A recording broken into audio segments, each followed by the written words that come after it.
Discover your self உங்களை வரவேற்கிறது.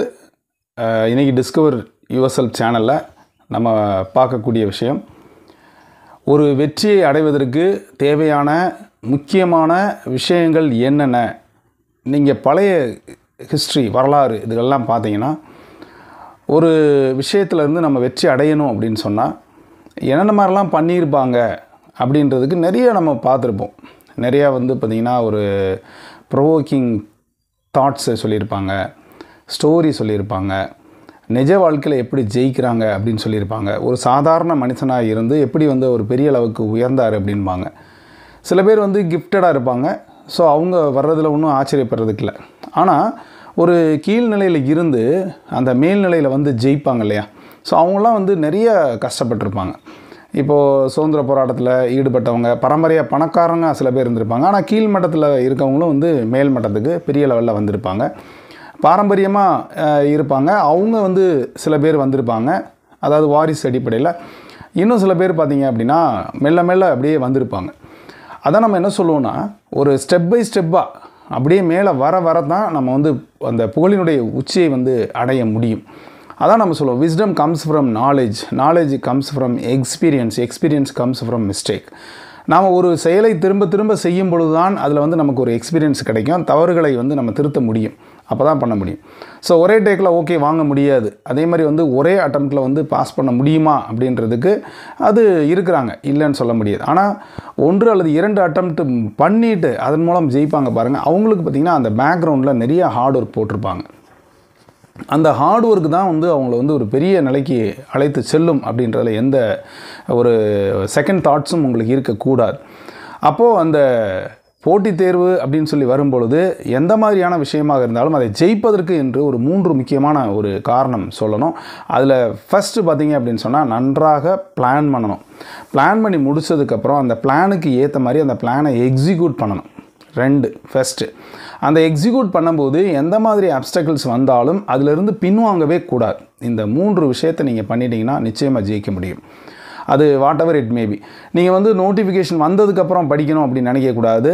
ஒரு பிளானை அடைவதற்கு முன்னால் அந்த பிளானை எவ்வளோ நாள் ஆகும், அதை படிப்பதற்கு எவ்வளோ நாள் ஆகும் அப்படின்னு கரெக்டாக பிளான் பண்ணிக்கணும். அடுத்து டைம் டேபிள் போட்டு கரெக்டாக எக்ஸிக்யூட் பண்ணணும். Revision test, revision test, revision test. இப்போ நாங்களாம் டெஸ்ட் பேட்ஜுக்கு தர்றோம், 42 டெஸ்ட் அப்படின்னு சொல்கிறோம். நீங்கள் ஏற்கனவே படித்தது தான், ஏன் ஃபுல் டெஸ்ட்டாகவே எழுதலாம்ல சார்? அப்படி இல்லை, யூனிட் வைஸாக 2 யூனிட்டா, அப்புறம் 4 யூனிட்டா, அப்புறம் சரிபாதியா, இந்த மாதிரி பிரித்து கொடுப்பதற்கு என்ன அப்படின்னு சொன்னால், நான் ஏற்கனவே ஒரு கேட்ட கேள்வி தான், யானையை சாப்பிட முடியுமா அப்படின்னா, ஒரு ஆளால் ஒரு யானையை சாப்பிட முடியும். ஏன்னா நான் இங்கே டைமே சொல்லவே இல்லை. அது மாதிரி தான் நாம் எதையுமே அந்த பிளான் பண்ணிவிட்டு அதை எக்ஸிக்யூட் பண்ணிவிட்டு எந்த வித அப்டக்கிள்ஸ் வந்தாலும் பின்வாங்கக்கூடாது. அதுதான் இன்றைக்கி நமக்கு என்ன க்ரைட்டேரியா இருக்குன்னு, இன்றைக்கி என்ன டார்கெட் இருக்கோ அந்த டார்கெட்டை நிச்சயமாக நீங்கள் கம்ப்ளீட் பண்ணியே ஆகணும்.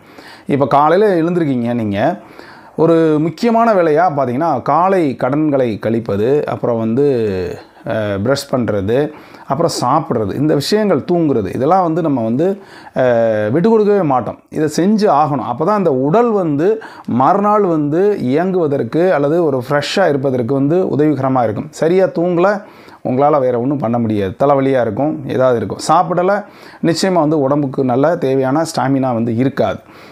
ரைட்டுங்களா? அப்புறம் நம்ம குளிக்காமல் பல் விளக்காமல் இருந்தோம்னா நமக்கும் இல்லை, மற்றவங்களுக்கும் அது பக்கத்தில் இருக்கவங்களுக்கும் அது ஒரு வியாதியை கொடுக்கக்கூடியது, இல்லைனா அது அன்சஃபிஷியண்ட்டாக இருக்கக்கூடிய விஷயங்கள்.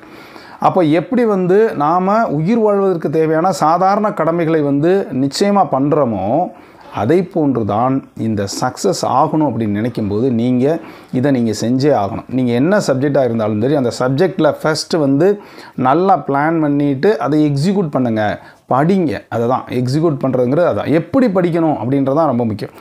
ஒரு கான்செப்ட் இருக்குன்னா அந்த கான்செப்டில் இருக்கக்கூடிய அத்தனை கீவேர்ட்ஸும் உங்களுக்கு பச்சரியமாக இருக்க வேண்டும்.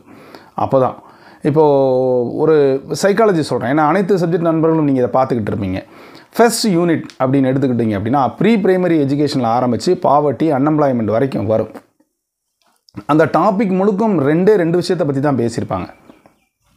ஒன்று ஃபார்மல் எஜுகேஷன், இன்னொன்று நான் ஃபார்மல் எஜுகேஷன். பள்ளிக்கூடத்துக்கு போய் படிக்கிறது, பள்ளிக்கூடம் போகாமே படிக்கக்கூடிய விஷயங்கள். இது 2ற்கும் என்னென்ன மாதிரியான குழுக்கள் பரிந்துரை செய்கின்றது, என்னென்ன மாதிரியான விஷயங்கள்லாம் கொண்டு வர்றாங்க, ஏன் படிக்காமல் போகிறாங்க, எப்படி ட்ராப் அவுட் ஏற்படுது, அதை குறைப்பதற்கு என்னெல்லாம் பண்ணுறாங்க, அதே மாதிரி ஏன் படிக்காமல் வர்றாங்க, இதனால் அன்எம்ப்ளாய்மெண்ட்னால, பாவர்ட்டினால், இந்த மாதிரி இது தாங்க.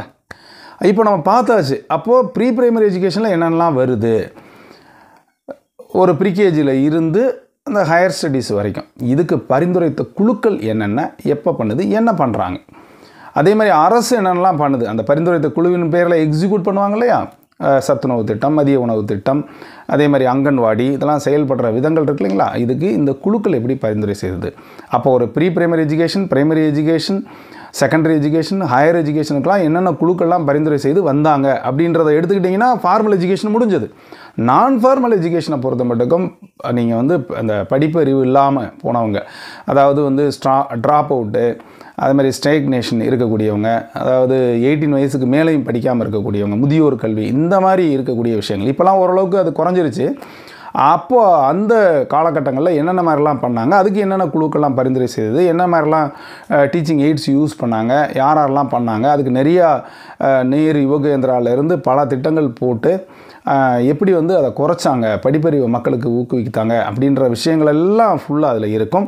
அதுபோக வேலையின்மையை பற்றி கொஞ்சம், பிரைன் ட்ரெயினை பற்றி கொஞ்சம், அதே மாதிரி ஏன் வந்து ட்ராப் அவுட் ஏற்படுது, ஏன் இடையிலே மாணவர்கள் நின்று விடுகிறார்கள், இது ஃபுல்லாக இதுக்காக அரசு என்னெல்லாம் செலவழிச்சது, சத்துணவு திட்டமாக இருக்கட்டும், இலவச காலனி, இந்த மாதிரி ஃபுல்லாக இவ்வளோ தாங்க. இதை புரிந்து கொண்டு அதற்கு தேவையான கீ பாயிண்ட்ஸ் பூரா எடுக்கணும். அதில் இருந்து நீங்கள் வந்து கிட்டத்தட்ட ஒரு 500 கீ பாயிண்ட்ஸ் எடுத்துட்டிங்கன்னா முடிஞ்சதுங்க. இப்போ அங்கன்வாடி எடுத்துட்டிங்கன்னா அங்கன்வாடி எதன் கீழ் இயங்குறது, எப்போ ஆரம்பித்தாங்க, அதனுடைய ஃபங்க்ஷன் என்ன, அவ்வளோதான். இந்த மாதிரி ஒவ்வொரு விஷயத்தையும் நீங்கள் வந்து எடுத்து எழுதி வச்சுக்கிட்டிங்கன்னா, என்ன சார் ரொம்ப நேரம் ஆகுமே அப்படின்னு நீங்கள் நினைக்க வேண்டாம். இதுதான் டீட்டெயில்டு ஸ்டடி அண்ட் இந்த பிளானை வந்து கரெக்டாக எக்ஸிக்யூட் பண்ணுறது அப்படின்ற விஷயம். இந்த இரண்டையும் நீங்கள் சரியாக பண்ணினீங்கன்னா நிச்சயமாக வந்து அந்த யூனிட்டில் தரவு பண்ணிடலாம். எந்த மாதிரி கேள்வி கேட்டாலும் உங்களால் ஆன்சர்ஸ் பண்ண முடியும். சில யூனிட் இருக்கும், நீங்கள் ரொம்ப தரவாக இருப்பீங்க பேசிக்காகவே, அப்போ அந்த மாதிரி உள்ள யூனிட்டில் நீங்கள் எப்படி கேட்டாலும் உங்களால் ஆன்சர்ஸ் பண்ண முடியும். அதை போன்று மற்ற யூனிட்டுக்கும் நீங்கள் கொண்டு வாங்க. Don't leave any part in your சிலபஸில் எந்த பார்ட்டையும் விட்டுறாதீங்க. ஸோ எல்லா பார்ட்டையும் படித்து அதனை வந்து நல்லா ஒரு ரிவிஷன் எடுத்துங்க. அடுத்து ரொம்ப பார்த்திங்கன்னா பயிற்சி. இந்த முயற்சி எடுத்தாச்சு, படித்தாச்சு, அடுத்து பயிற்சி. ஃப்ரீக்வெண்ட் டெஸ்ட்டு, உங்களை நீங்களே டெஸ்ட் பண்ணணும். நிறைய கொஸ்டின்ஸ் வாங்கணும், நிறைய கொஸ்டின்ஸ் எடுக்கணும்.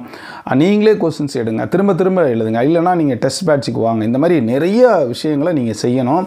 ரிவிஷன் பண்ணிக்கிட்டே இருக்கணும். Because it is not a descriptive, it is an objective டைப்பாக இருக்கிறனால திரும்ப திரும்ப திரும்ப திரும்ப அந்த நீங்கள் வந்து ஒரு ரிவைஸ் பண்ணிங்கன்னா நிச்சயமாக முடியும். அதான் பிளான் பண்ணுறது, எக்ஸிக்யூட் பண்ணுறது, அட் எனி காஸ்ட் வந்து அதிலேருந்து பின்வாங்கக்கூடாது. இந்த 3 விஷயங்களை பண்ணிங்கன்னா நிச்சயமாக வந்து எந்த தேர்வானாலும் உங்களால் ஜெயிக்க முடியும். இதை தான் நான் திரும்ப திரும்பவும் சொல்லிக்கிட்டே இருக்கேன். இன்றைக்கி சொல்கிறது அதுதான். ஸோ அதனுடைய விளைவாக இந்த பயிற்சி அப்படின்றதுக்காக நம்மளுடைய டெஸ்ட் பேட்ச் இருக்குது. 2க்கு, 1 சைக்காலஜி மற்றும் எஜுகேஷன் தமிழ் தகுதி தேர்வுக்கான ஒரு டெஸ்ட் பேட்ச். அடுத்து பார்த்திங்க அப்படின்னா காமர்ஸ்க்கான டெஸ்ட் பேட்ச், வேறு எதுக்கும் கிடையாது. ஸோ இது 2க்கும் கீழே உள்ள நம்பருக்கு வேணுங்கிறவங்க தொடர்பு கொள்ளுங்கள். அடுத்து பார்த்திங்கன்னா கிளாஸு, சில புரியாமல் விஷயங்கள் இருக்கும். எஜுகேஷன் சைக்காலஜி மற்றும் ஜிகேக்கான கிளாஸஸ் இருக்குது. இதற்கான டெமோ கிளாஸஸ் வரக்கூடிய சாட்டர்டே 6 மணிக்கு இருக்குது. டிஸ்கிரிப்ஷனில் லிங்க் இருக்குது. ஒரு டெஸ்ட்டும் கொடுத்துருப்பேன் சாட்டர்டே வெளியாகக்கூடிய வீடியோவில். அதை பார்த்துட்டு டெஸ்ட் அட்டன் பண்ணிவிட்டு நம்முடைய கிளாஸஸ்க்கு வாங்க. மோர் டீட்டெயில்ஸ் நீங்கள் உங்களுக்கு தேவையான விஷயங்கள் தெரியும். எப்படி கிளாஸஸ் போகுது, எப்படி டெஸ்ட் கண்டக்ட் பண்ணுவாங்கிற விஷயங்களையும் நீங்கள் பகிர்ந்து கொள்ளலாம். தொடர்ந்து இது வரைக்கும் நம்முடைய சேனலை சப்ஸ்கிரைப் பண்ணிட்டு கொடுத்துரு பெல் ஐக்கானை கிளிக் பண்ணிட்டு ஆல்ங்கிற ஆப்ஷனை மறக்காமல் செலக்ட் பண்ணுங்கள். மீண்டும் அடுத்த ஒரு நல்ல ஒரு அப்டேஷன் சந்திக்கிறேன். நன்றி, வணக்கம்.